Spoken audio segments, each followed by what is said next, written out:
দিবা বিভাবরি ডাকো প্রাণ ভরি জয় রাম কৃষ্ণ বলে। দিবা বিভাবরি ডাকো প্রাণ ভরি জয় রাম কৃষ্ণ বলে। পাপ পাপ যাবে প্রাণ জুড়াইবে নামেরি মহিমা বলে। পাপ পাপ যাবে প্রাণ জুড়াইবে নামেরি মহিমা বলে। দিবা বিভাবরি ডাকো প্রাণ ভরি জয় বিরাঙ্গস্য জ্ঞানাঞ্জনশলাকয়া তস্मै শ্রী গুরবে নমঃ। আজকে স্বামী বুদ্ধেশানন্দ স্মারক বক্তৃতা, বিষয় ভক্তের ভগবান। এই সুযোগ দেওয়ার জন্য প্রথমে সেক্রেটারি এখানকার স্বামী জ্ঞানলোকানন্দকে আমি আমার আন্তরিক কৃতজ্ঞতা জ্ঞাপন করছি। আর উপস্থিত যা ভক্তরা আছেন শ্রীরামকৃষ্ণ ভক্ত, তাদের কাছে আমার অনুরোধ যে তারা শুনবেন। আর বুদ্ধেশানন্দজির একটি কথা আমি বলবো। মহারাজের সঙ্গে আমার দীর্ঘ 30 বছর যোগাযোগ ছিল, 68 থেকে 98। 68-তে যখন তিনি কালচারে ক্লাস নিতেন, বিষয় হচ্ছে মুন্ডক উপনিষদ, ইংরেজিতে শঙ্কর কমেন্ট্রি সহ। তো তখনকার দিনে গরম কলকাতা খুব বেশি ছিল। জুলাই আগস্টে ক্লাসে দুটি অধিকাংশ ঘুমিয়ে পড়ত। ওই যে মহারাজের রসবোধ বলল, তিনি ক্লাসের পরে একটু কফি খেতেন, সেখানে বলছেন, বুঝলে আমার শ্রোতাদের শ্রবণ মননের দরকার হয় না, তারা ক্লাসে বসে একদম নিজের ধ্যাসনে চলে যায়। তো আমার অনুরোধ, আপনারা এখানে বসে যারা নিজের ধ্যাসনে চলে যাবেন না। তবে সুযোগ নেই, সেখানে সেটা এসি হল ছিল। তখন এসি হল কলকাতায় 68-এ খুব কম। আর লেকের পাশে বেরিয়ে অধিকাংশ বৃদ্ধ তারা বসে একটু ভালো এসি হল নিজের ধ্যাসনে চলে যেত। আজকের বিষয় ভক্তের ভগবান। বিষয়টি খুবই চিত্তাকর্ষক, কিন্তু খুব বিস্তৃত বিষয়। আমি সংক্ষেপে শুধু টাচ করে যাব, বেশি বিস্তারে যাব না, সময় সংক্ষিপ্ত। 7:22 হয়েছে। সেক্রেটারি মহারাজ বললেন 8টা বাজে সব উঠতে শুরু করে, কারণ মেট্রো ধরতে হবে। ঠিক আছে, আপনারা 8টার আগে শেষ করবো। মেট্রো যা ধরার সব ধরতে পাবেন, চিন্তা করতে। ভক্তের ভগবান। এই পবিত্র ভারত ভূমিতে 5000 বছর ধরে যে ইতিহাস, তা আধ্যাত্মিকতার ইতিহাস, তা ধর্মের ইতিহাস, তা ভগবানকে লাভ করার ইতিহাস। ভারত মনীষা বহু প্রাচীনকাল থেকে জেনেছিল, এই জগৎ কখনোই আমাদের সব থেকে লক্ষ্য হতে পারে না। জাগতিক সুখ, ইন্দ্রিয় ভোগ আমাদের লক্ষ্য নয়। এর বাইরে অতীন্দ্রিয় যে সত্তা, যাকে আমরা ঈশ্বর, ভগবান, ব্রহ্ম বলি, এটাকে জানাই আমাদের মানব জীবনের উদ্দেশ্য। এবং তারা জেনেছিলেন। উপনিষদে ঋষি বলছেন, বেদা সিন্ধন্ত বিশ্বামৃতস্য পুত্রা আয়ে জামানি জিহ্বানি তস্তু বেদ বেদন পুরুষং মহান্তম। বেদ বেদন পুরুষং মহান্তম আদিত্যবর্ণম তমস পরস্তা তবেব বিদিত্ব অতিমৃত্যু বেদি পন্থা বিদ্যাত হয় না। তোমরা সবাই শোনো, আমি সেই পুরুষকে জেনেছি, যিনি সেই মহান পুরুষকে জেনেছি, যিনি আদিত্যবর্ণ উজ্জ্বল প্রকাশিত, অন্ধকারের পারে অবস্থিত। একমাত্র তাকে জানলে জন্ম মৃত্যুর পারে মানুষ যেতে পারে, আর কোনো উপায় নেই। এটি একটি বিশেষ জিনিস। স্বামীজি বলছেন যে পাশ্চাত্য যত মনোবিজ্ঞানী, যত দার্শনিক, তারা বলছেন সেই আলটিমেট যে ট্রুথ, পরম সত্য, ঈশ্বর, ভগবান যাই বলি, তাকে মানুষের মন জানতে পারে না। কিন্তু উপনিষদ ঋষি বলছেন তাকে জেনেছি। যতবার বলছেন স্বামী বিবেকানন্দ তিনি অবাক মনস গোচর, ততবার শ্রীরামকৃষ্ণ বলছেন না, তিনি শুদ্ধ মনের গোচর। হ্যাঁ, তো তাকে জানা যায়, তাকে জেনেছেন। যারা জেনেছেন তাদের সম্পর্কে আর কি আলোচনা হবে। যারা ভগবানকে আপন বলে জেনেছেন, ভক্তের ভগবান, কথাটি মনে রাখতে হবে। তো ভক্ত হবে কখন? যখন ভগবান থাকবে, ভক্তি থাকবে। ভক্তি ব্যাপারটা বিরাট কিছু ব্যাপার নয়, ভালোবাসা। আমরা সবাই ভালোবাসি, ভালোবাসা সবাই জানি। মা ছেলেকে ভালোবাসে, ছেলে মাকে ভালোবাসে, স্বামী স্ত্রীকে ভালোবাসে, পিতা পুত্রকে ভালোবাসে। সেই ভালোবাসাটা ভগবানের দিকে দেওয়া। পুরাণে আমরা পাচ্ছি সেই ভক্তের কথা। তার আগে উপনিষদে কোনো সেরকম ভগবান মন্দির, ভক্ত, ওই কথাগুলি ছিল না। এক কোণে একটি যজ্ঞ অগ্নি রাখা থাকতো, ধর্মপত্নী এবং স্বামী দুজনে অগ্নিতে আহুতি দিতেন, অগ্নয়ে স্বাহা, ইন্দ্রায় স্বাহা ইত্যাদি।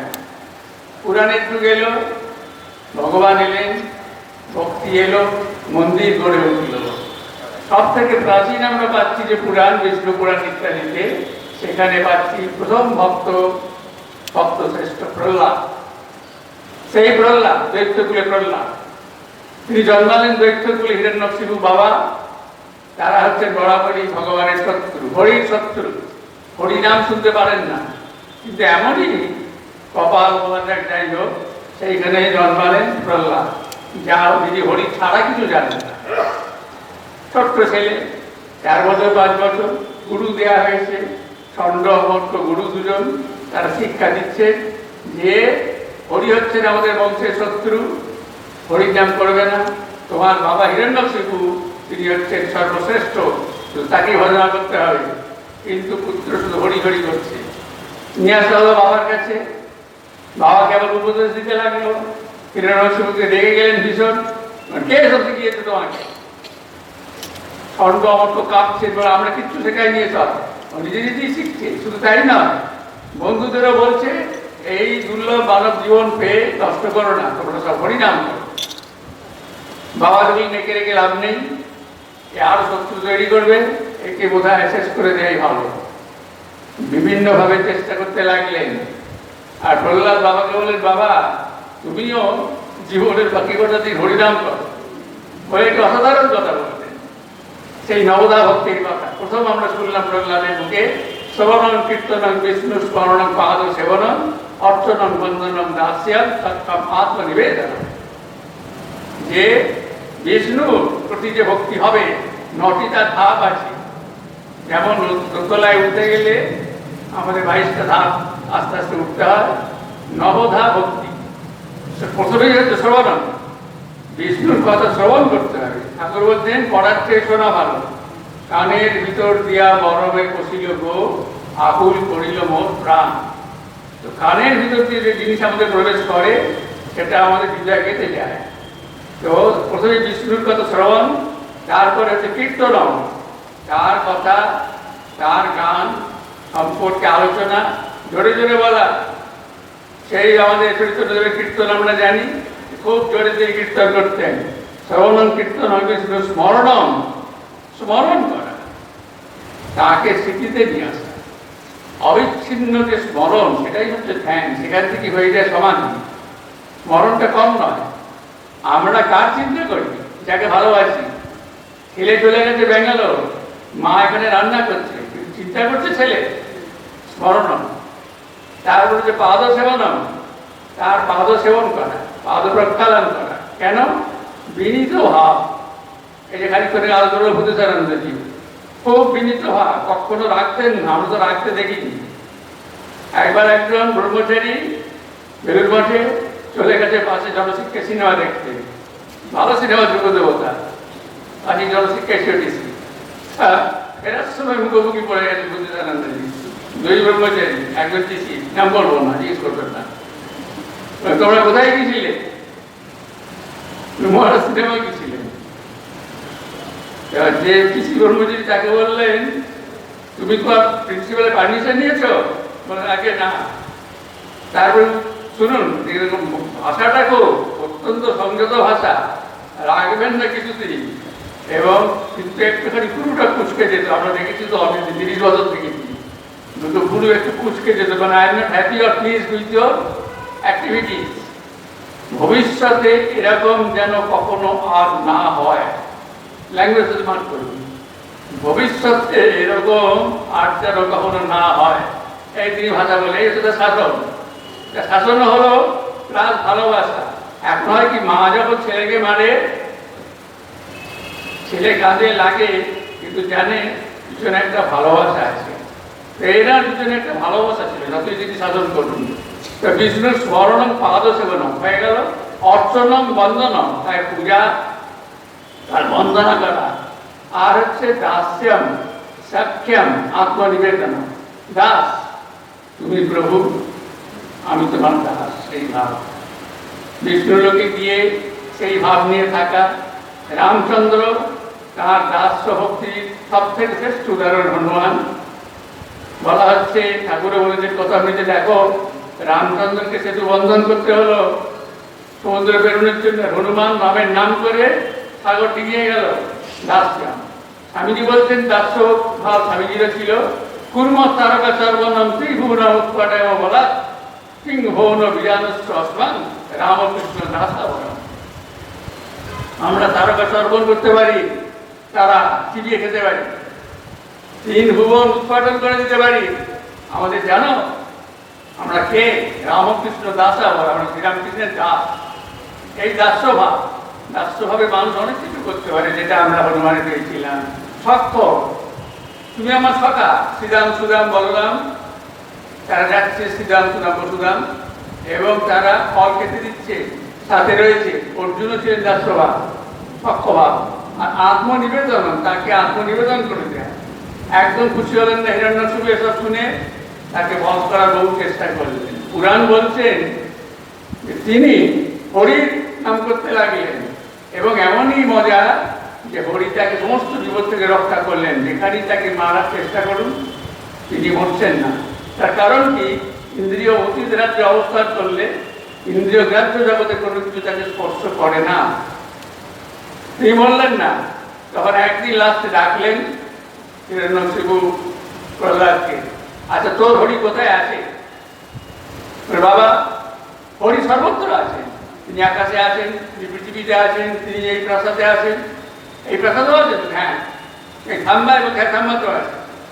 বলে আছে, ঠিক আছে, থাম্বাতে দেখি কেমন আছে? বলে এই থাম্বায় মারলাম রাতে, কি হলো? হরি কই? কিন্তু একটু পরই দেখা গেল থাম্বা থেকে একটা শব্দ হচ্ছে, গুম গুম করে শব্দ। তারপরে শব্দটা ক্রমশ বাড়তে লাগলো, ডেসিবেল। লাস্ট দেখা গেল সেখান থেকে একটা অদ্ভুত জীব বেরিয়ে এলো জল গর্জন করে। সেরকম জীব কেউ কখনো দেখেনি। মুখটা হচ্ছে সিংহের মতো, আর পিছনটা হচ্ছে মানুষের মতো, একবার নৃসিংহ মূর্তি বিষ্ণু। বিরাট শব্দ করে চট করে হিরণ্যকশিপুকে তুলে নিল, চৌকাটে এসে তার গাড়ি গুড়ি ছিঁড়ে ফেলল।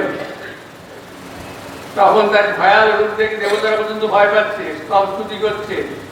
প্রহ্লাদকে এগিয়ে দিল, প্রহ্লাদকে দেখে তিনি খুব খুশি হলেন। প্রহ্লাদ স্তব করতে লাগলো, অনেক কিছু ভাগবতে আছে বিখ্যাত স্তব। সেই প্রহ্লাদ ভক্ত শ্রেষ্ঠ, তিনি বলেছিলেন ইয়া প্রীতি অবিজ্ঞান নাম বিশেষ অনপায়নি ত্বাম অনুস্মরত স্বামীর হৃদয়াত্মা অপসর্গত।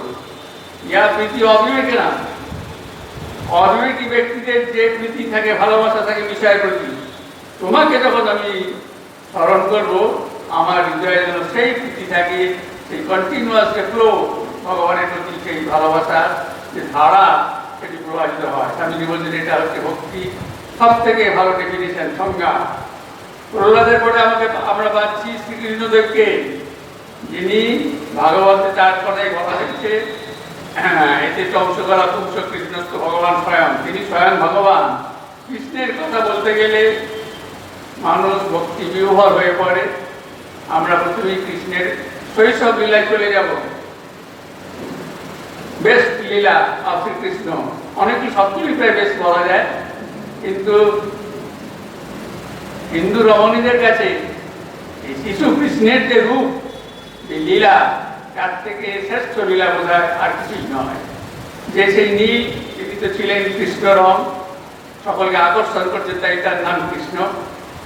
তিনি হেঁটে বেড়াচ্ছেন, দুই হাত দুই জানু দিয়ে তিনি হামাগুড়ি দিচ্ছেন, আর হাতটা এরকম করে ডানা, মাঝে মাঝে মায়ের দিকে তাকিয়ে বলছেন মা ক্ষীর দাও, ননি দাও ইত্যাদি। বেস্ট পিকচার বলা হচ্ছে। মা যশোদার কোলে কৃষ্ণ, যশোদা কৃষ্ণের দিকে তাকিয়ে, কৃষ্ণ যশোদার দিকে তাকিয়ে, দুজনেরই মুখে হাসি। এটাকে বলা হচ্ছে পিকচার পারফেক্ট, মায়ের কোলে শিশু। এই যে কৃষ্ণের সঙ্গে যে লীলা, অদ্ভুত লীলা, অসাধারণ লীলা ভাগবত বলছেন। আমরা একটি ঘটনা এখানে আলোচনা করব। কিন্তু কৃষ্ণ খুব দুষ্ট ছিল, নরেন্দ্রনাথ খুব দুষ্ট ছিল। এই যে নরেন্দ্রনাথের জায়গায় বসে আছি আমরা, এখানে রাজা থাকতো এইখানে, আর সব তলায় বসত, সাজা দিত নরেন্দ্রনাথ, সেখানে বসে আছি। তো নরেন্দ্রনাথ খুব দুষ্ট ছিল, খুব সহজ ব্যাপার না। তো এসেছিল আমেরিকান মহিলারা শরীর চলে যাওয়ার পরে বিবেকানন্দের, বলে এইরকম বিবেকানন্দকে যে তৈরি করেছে সেই মাকে দেখতে হবে। অর্থাৎ মাদার সিজ, তারা কি ব্যাপার না, পৃথিবী কাঁপাচ্ছে যে তার মা, কারণ মায়ের কাছ থেকেই তো পুত্র পাচ্ছে সব। তো ঠিক আছে, যে ভুবনেশ্বরী দেবীকে আমেরিকান মহিলারা এসে কেমন ছিলেন স্বামীজি ছোটবেলায়, তারা ভুবনেশ্বরী দেবী বলছে ওরে বাবা খুব দুষ্ট ছিল, ভেরি নটি, আর তাকে কন্ট্রোল করার জন্য দুটো ছি লাগতো, তারা হেসে লুটিয়ে পড়ছে।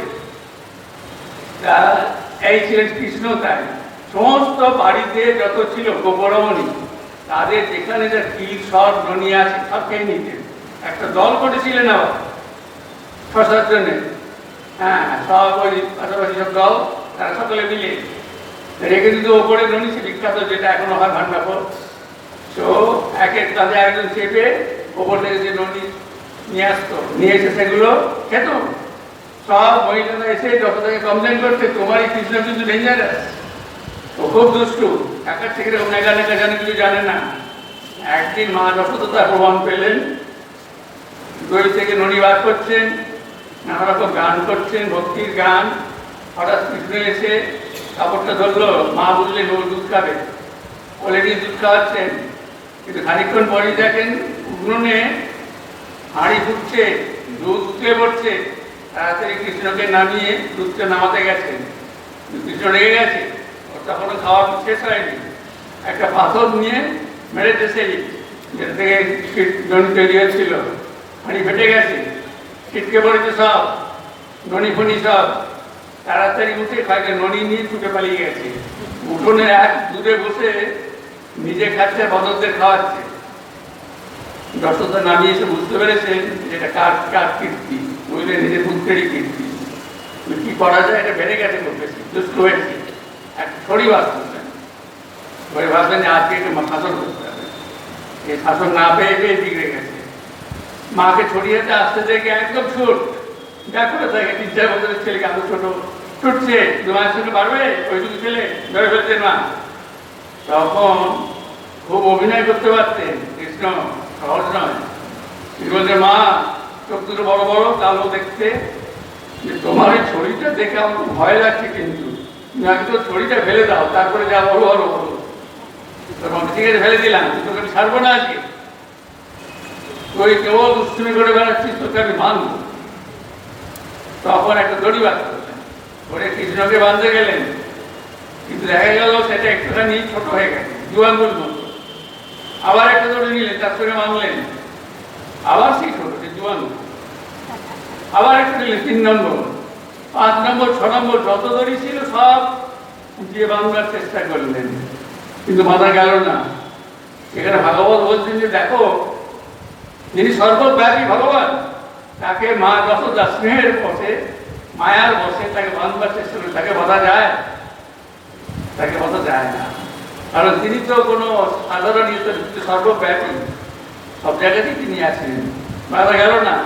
তখন কৃষ্ণ দেখলেন তার মা যশোদা সব থেকে বড় ভক্ত, তার স্বয়ং গর্ভধারিণী নন অবশ্য, মা, তার দুধ খেয়েছেন ইত্যাদি। তো তিনি ভাগবতী একটি শ্লোক আছে, অহম ভক্ত পরাধীন হি স্বতন্ত্র দিজ, আমি ভক্তের পরাধীন, আমি স্বতন্ত্র নই, স্বাধীন নই।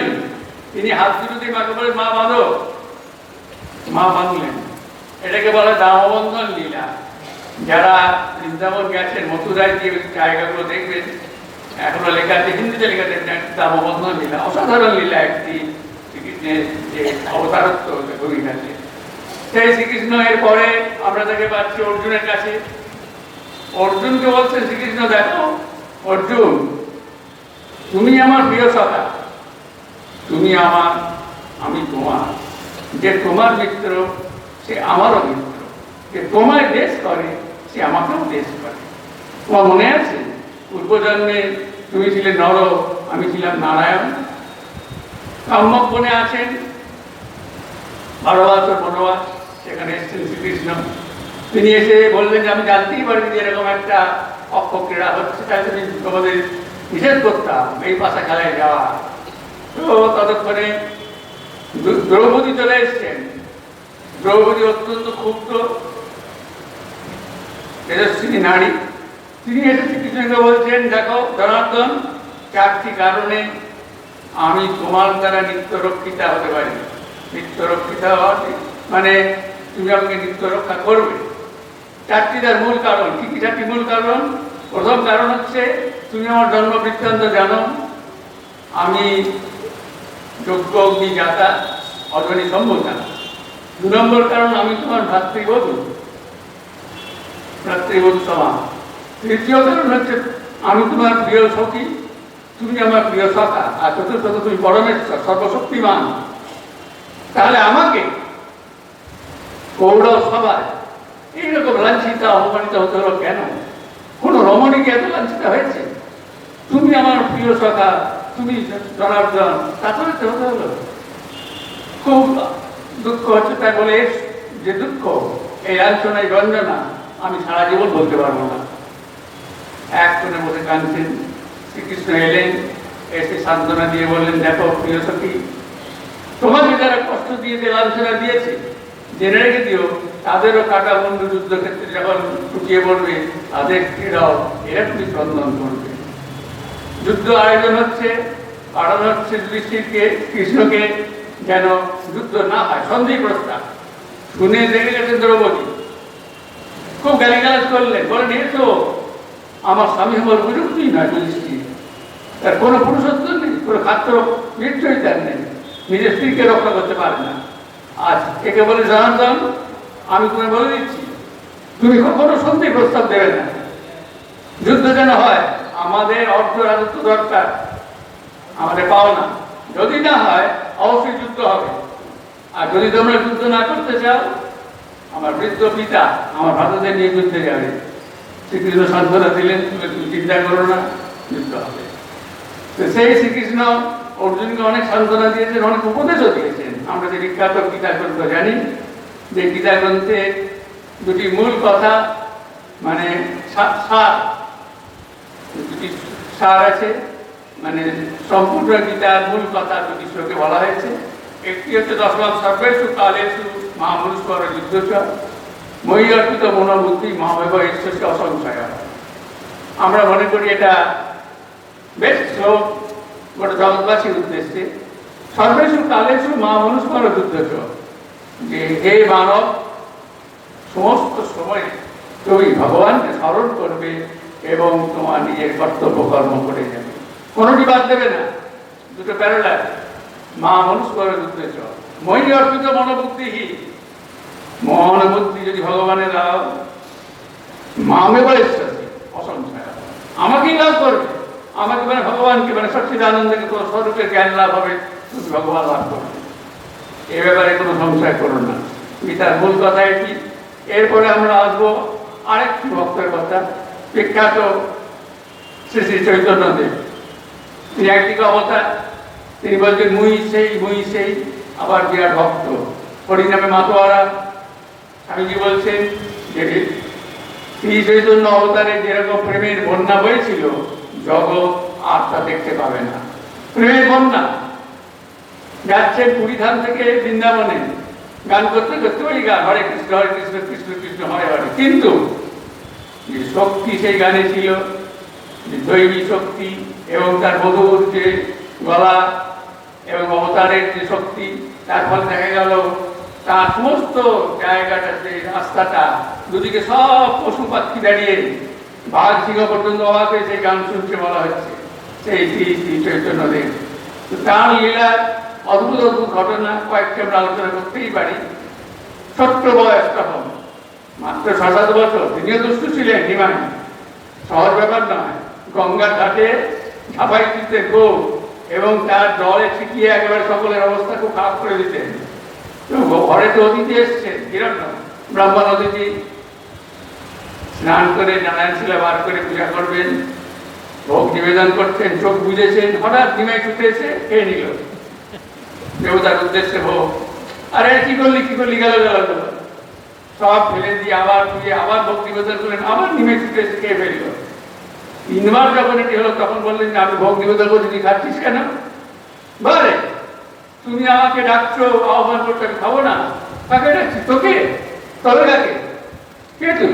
এই দেখ কে আমি।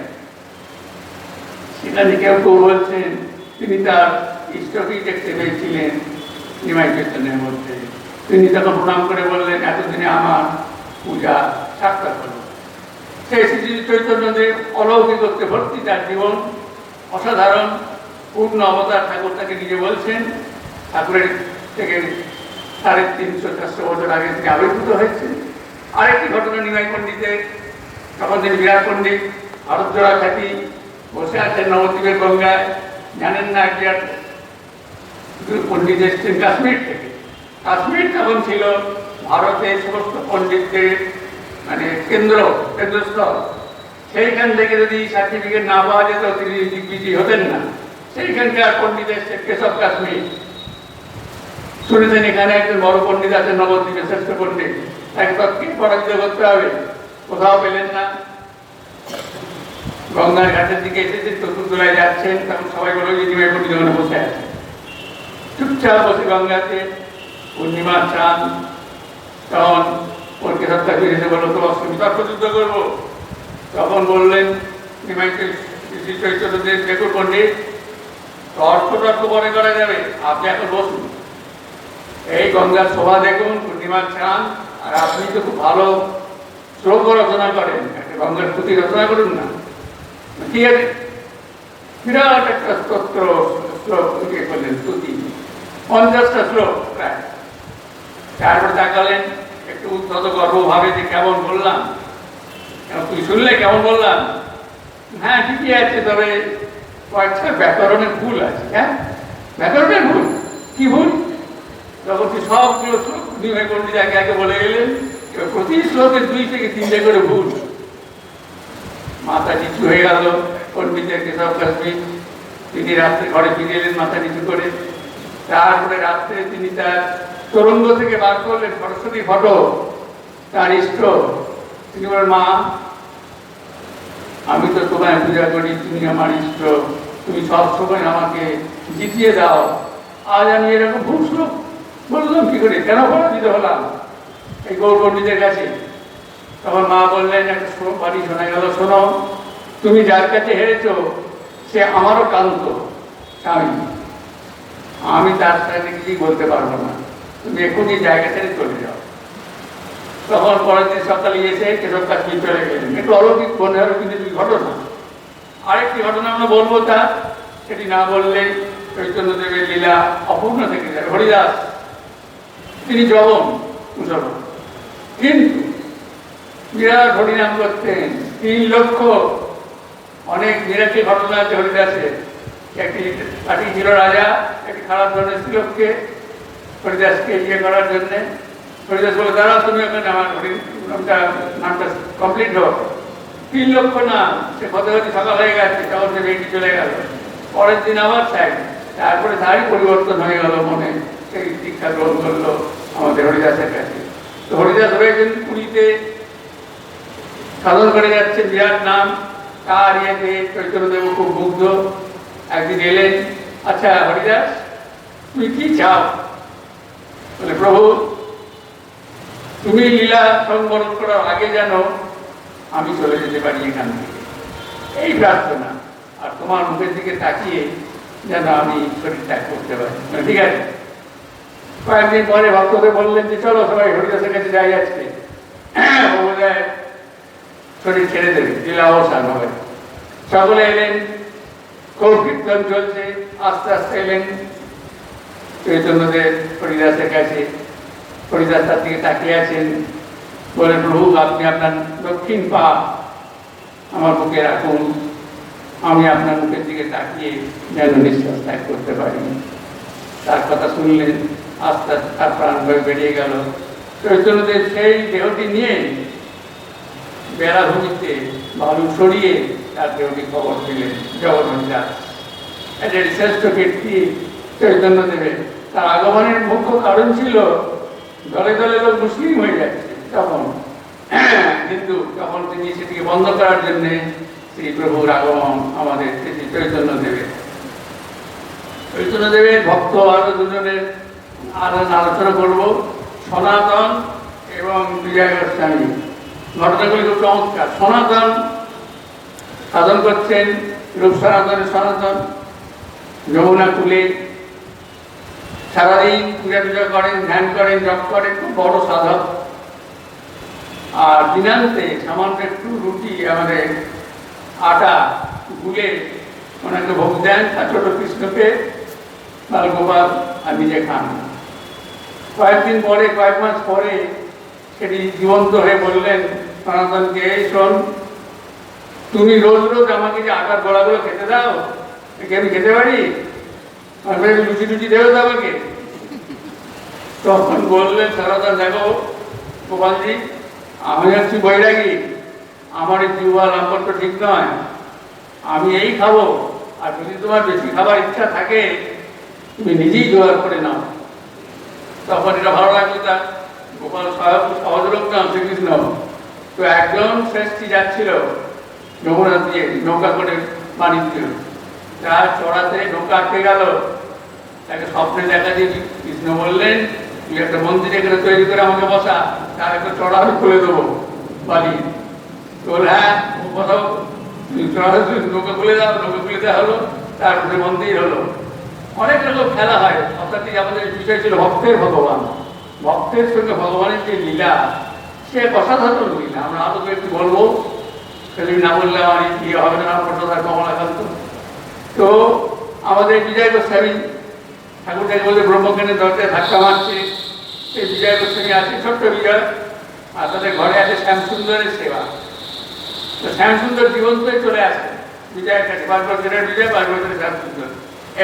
শোন বিজয়, তোর মা না আজকে আমাকে খাওয়ার সময় জল দেয়নি, বুঝলি? বলেছে কি? বলে হ্যাঁ, আমার জল যথেষ্ট হয় না। ঘরে চলে গেল বিজয়, মা তোমরা কি শ্যামসুন্দরকে জল দেওয়ানি খাওয়ার সময়? তোকে কে বললো? ওই শ্যামসুন্দর এসে বলে গেল। আর লোক পাইনি, তোকে বললো? খোঁজ করে দেখো না, সত্যি জল দেওয়া হয়নি। আবার তার নিবেদন করা হলো, যা কিছু আপনার বিজয় করছে। কারণটা কি? শুদ্ধ সত্য যারা, তাদের সঙ্গে ভগবানের কমিউনিকেশন হয়। প্রার্থনা করে তিনি শুনবেন। প্রশ্ন করেছিলেন হাজরা মশাই, 100 বার শুনবেন, জান্তরিক হয়, যদি ব্যাকুল হয়। আর একটা কথা বলেছেন যে শুদ্ধ চিত্ত। উদাহরণ দিতে খুব চমৎকার, রাহুল গাছের উদাহরণ, টেলিগ্রাফের তারে ফুটো থাকলে শব্দ যাবে না, তার যে হবে আমাদের শুদ্ধ চিত্ত কিনা। যদি অশুদ্ধ হয় তাহলে তার শব্দ পৌঁছবে না তার কানে। Most important thing is moral purity, আমাদের নৈতিক শুদ্ধতা। তো সেই আরেকদিন শ্যামসুন্দর বলতেন, এখন ওই ওখানে আছে না অর্থাৎ শ্যামসুন্দর, তার ভালো মুকুট আছে, আমার ওই রকম একটা মুকুট পরার ইচ্ছা, তুই তোর কাকিমাকে বলে দে আমার একটা মুকুট পরিয়ে দিতে। ওইখানে ওই কুরুঙ্গিতে না কি তরঙ্গের ওখানে টাকা রাখা আছে। সে কাকিমাকে বললো, শ্যামসুন্দর আমাকে বললো মুকুট করে দিতে, তোমার ওই তরঙ্গের ওখানে টাকা রাখা আছে না, এটা বলতো তোকে জানিয়েছে? বলে হ্যাঁ। অসাধারণ ঘটনা। তারপরে যে মুকুট পড়লো তাদেরও নিস্তার নেই, আবার এসছেন, এই দেখে যায় না আমার মুকুট পরে কিরকম দেখতে লাগছে। এই যে একটা লীলা খেলার যে আলোচনা আমরা করছিলাম, আমরা ঘড়ি আস্তে আস্তে 8:10 এসে গেছে। তার মায়ের দুটো কথা বলবো, নামটা কমলাকান্ত, কারণ ঘড়ি অনেক হয়ে গেছে, এটা মা হওয়া দরকার। এখন নামপ্রসাদ কমলাকান্ত আপনারা মাঝে মাঝে সব জানেন অনেকটাই। তো দুজন হচ্ছেন শাক্ত ভক্তিপথের সাধক, দুজনেই কবি, এবং দুজনেই অত্যন্ত প্রিয় ভক্ত, বাঙালি তথা ভারতবাসীর হৃদয়ের তারা দুজন পুরুষ। রামপ্রসাদ সেন হালি শহরে জন্ম, আর উনি কমলাকান্ত ভট্টাচার্য। রামপ্রসাদ সেন তিনি খুব মেধাবী, বাচ্চা থেকেই মেধাবী। বাংলা ভাষা ছাড়াও তখন সবাই উর্দু আর ফার্সি শিখত সরকারি চাকরি ইত্যাদির জন্য। তিনিও শিখেছেন। তারপরে তাকে বিয়ে দিয়ে দিয়েছে। তখনকার দিনে বিয়ে, ছেলের বয়স 22, সেটাই বেশি বয়স, বিয়ে হয়ে গেছে। কিন্তু মুশকিলটা হলো, কোনো মা বাবা মরে যাওয়ার পরে কোনো কিছু খাবারের ব্যাপার নেই। বউ আর ছেলে মেয়েদের কি খাওয়াবেন? নানা জায়গায় চেষ্টা করতে চেষ্টা করে কলকাতায় এলেন। দুর্গাচরণ মিত্রের বাড়িতে তাকে একটা সেরেস্তার কাজ করতে দেওয়া হলো, হিসেব লেখা। তার রামপ্রসাদ সেরেস্তার কাজ করতে হিসেব লিখবেন, হিসেব কি লিখবেন? খাতাতে গান লেখা হয়ে যাচ্ছে, হিসেবে একটু হয়তো লেখা আছে কিন্তু গান বেশি। অন্যান্যরা খবর দিল জমিদারকে, আপনি কাকে নিয়ে এসছেন? কিন্তু হিসেবের সাথে গান লিখছে। একদিন ডাকলেন, এগুলো খাতাটা নিয়ে এসো। খাতা নিয়ে হাজির। প্রথম যে গানটি লিখেছেন হিসেবের খাতায়, যে মা আমায় তবিল দাঁড়ি, আমি নেমো খারাপ নই সংকটি, মায়ের পদরত্ন সবাই লোটে, ইয়া আমি সহিতে নারী। পরপর পড়ে গেলেন গান, অবাক হয়ে গেলেন। তারপরে বলেন, দেখো রামপ্রসাদ, এই কাজ তোমার নয়, তুমি বাড়ি চলে যাও। যে টাকা এখানে পেয়েছে 30 টাকা তোমরা আমি দিয়ে দেবো, তুমি সাধক কবি, তুমি আরো গান লেখো, মায়ের আরাধনা করো। তিনি গান লিখতে লাগলেন, মায়ের আরাধনা করে আরো এগিয়ে এগিয়ে যেতে লাগলেন সাধন পথে। তারপরে একদিন তার মেয়ে ছিল জগদীশ্বরী, ঘরে পড়ে গেছে বাড়ি, বেড়াটা বাঁধছেন। তো বেড়া বাঁধতে বাঁধতে মেয়েকে বলে, মেয়ে জগদীশ্বরী, তুই ওদিক থেকে আমি সুতোটা গলিয়ে দিত। সুতো গলাচ্ছে, খানিকক্ষণ পরে তার খুব বোরিং লাগছে, বাচ্চা মেয়ে চলে গেছে, কিন্তু সুতো এসে যাচ্ছে। বেড়া বাঁধা কমপ্লিট। অনেক পরে জগদীশ্বরী এসে বলে, বাবা তোমার তো বেড়া বাঁধা হয়ে গেছে দেখছি। বলে, হ্যাঁ মা, হয়ে গেছে। তোমার কে সুতো গলিয়ে দিল বাবা? কেন মা, তুমি তো দিলে। কোথায়? আমি তো চলে গেছিলাম খেলতে। বাবা তিনি বুঝলেন যে স্বয়ং মাই এই কন্যা বেঁচে তাকে সুতো গলিয়ে দিয়েছে। একটি কবিতা লিখছেন আমাদের বিখ্যাত কবি, এই ঘটনাটাকে উল্লেখ করে, যে মহামায়া যতই মানাক সিংহ এবং সিংহাসনে, রামপ্রসাদের বেড়ার ধারে দেখি যে হয় হিংসা মনে, বাদ্য ঘটা লক্ষ্য বলি, অলক্ষ্যে সব জায়গা চলি, বক্ষে জাগে দৃষ্টি মায়ের দৃষ্ট হাসি চন্দ্রানন্দী। রামপ্রসাদের বেড়ার ধারে দেখি যায় হিংসা মনে, তুমি কি পূজা করবে লাখ টাকা দিয়ে, কোটি টাকা দিয়ে? এখানে জীবন্ত হয়েছে। এখানে স্বয়ং মা কালী কন্যা বেশে বেড়া বেঁধে গেছে। বাদ্য ঘটা লক্ষ্য বলি, অলক্ষ্যে সব জায়গায় চলি, বক্ষে জাগে দৃষ্টি মায়ের। তো এই রামপ্রসাদ যেখানে তার আহ্বানে মা স্বয়ং বেড়া বাঁধছেন। আরো অনেক গান আছে। রামপ্রসাদ দিদি একটা গান গিয়েছেন যে, তুমি দেখো মা এখানে বেড়া বেঁধে চলে গেল, তুমি দেখতে পেলেন না। তিনি বললেন যে মা আমাকে দর্শন দিল না। অনেক বিখ্যাত বিখ্যাত গান আছে, আপনারা তিনি শুনেছেন। কয়েকটি গানের একটি করে লাইন আমি বলবো, বোঝা যাবে তিনি সাধনার কোন স্তরে ছিলেন। আমরা যেন ভেবে না বসি, ফ্যানাটিক আমরা না হই। শ্রীরামকৃষ্ণদেব সকলকে এক করেছেন, কিন্তু অন্যান্য সাধকরাও করেছেন, রামপ্রসাদও করেছেন। সেই জিনিস আমরা আসছি, কে জানে কালী কেমন সব দর্শনে না পায় দর্শন, তিনি বলেছেন সেখানে। তারপরে তার ডুবদের এমন কালী বলে, দিদি রত্নাকরের অগাধ চলে, রত্নাকর না শূন্য কখন, দু চার দেবে ধন না পেলে, তুমি ধন সমর্থে এক চলে যাও কুলকুণ্ডলিনীর মূলে। যে বিখ্যাত তিনি গানটা কিন্তু সবকে এক করেছেন, সেটাই বলছি। ওই যে কালী কৃষ্ণ শিব রাম সকলেই আমার এলাকেছি, শিব রূপে ধরো সিংহা, কৃষ্ণ রূপে বাজাও বাসি। তারাও জানতেন যে একই সচ্চিদানন্দ বিভিন্ন রূপে আসছে আমাদের কাছে, জানতেন না তা নয়। সাধক ভক্ত কখনো জ্ঞানীর মতো ভগবানের সঙ্গে এক হতে চায় না। একটা বিখ্যাত গান যেটি আছে, বলছেন যে এক হয়ে কি হবে, যে মায়ের বয়ে ভগত বাথরুম হবে। রামপ্রসাদ বলছেন যে দাঁড়া, নির্বাণে কি আছে বল, সে তো জলে মিশে জল, চিনি হওয়া ভালো নয় মা, চিনি খেতে ভালোবাসি।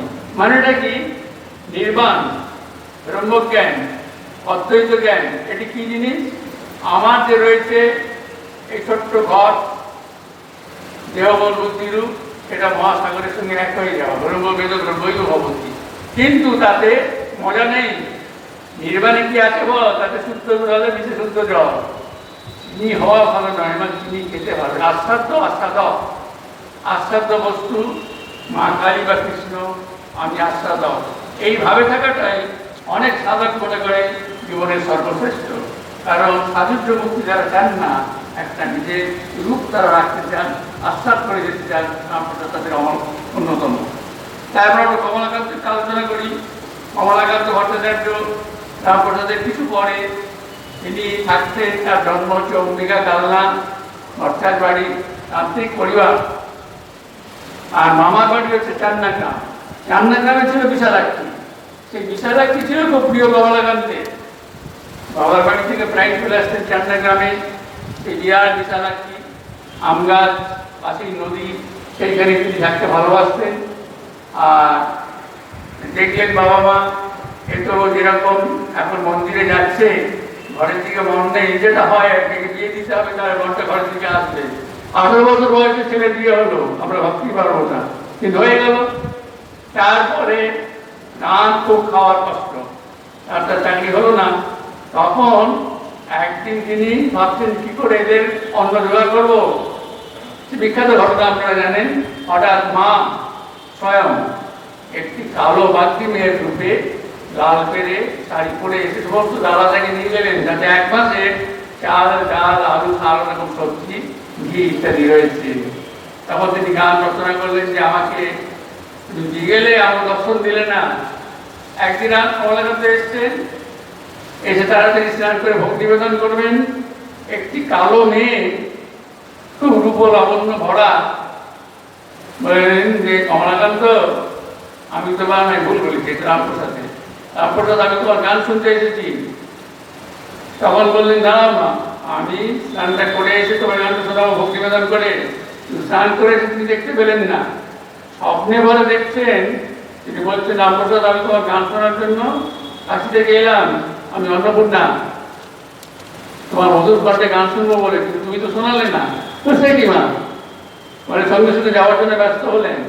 এই দুজনের এত সিমিলারিটি মাঝে মাঝে ওর ঘাড়ে চেপে যায়। তখন তিনি আবার শব্দ দেখে দিয়ে বললেন, ত্রিবেদী যখন এসে গেছেন, তখন তোমার আসার দরকার নেই, আমি শুধু কাশিতে আছি, আমি সর্বত্র আছি, তুমি ওখানে বসে আমাকে গান শোনাও। তারপরে বিখ্যাত গানটি লিখলেন, গাছ কি মন গিয়ে কাশি, আমি ঘরে বসে হব তীর্থবাসী, মায়ের পদতলে পড়ে আছে গয়া গঙ্গা বারাণসী। কমলাকান্তের কথা হচ্ছিল, কিছু যজমান বাড়ি ছিল, এক যজমান বাড়িতে গেছেন, পরে শ্রাদ্ধ বাড়ি হতে অনেক বেলা হয়ে গেছে, সব জিনিস বেঁধেছেন। তখন শিষ্য বলল যে এই রাত্রে আপনি যাচ্ছেন, সন্ধ্যা হয়ে আসছে, বিরাট মাঠ, সেখানে তো ডাকাতের ভয়, আপনি তো জানেন, 4 নম্বরের ওখানে। না না, আমার কিছু হবে না, আমি চলে যাবো মায়ের নাম করতে করতে। আসছেন, সন্ধ্যা হয়ে গেছে, হঠাৎ দেখেন 8-10 জন ডাকাত, কালো কালো বিরাট ছেড়া এখানে বাদ্যি ডাকাত। কে যায়? বলে যে আমি ঘিরে ফেলেছি তাকে।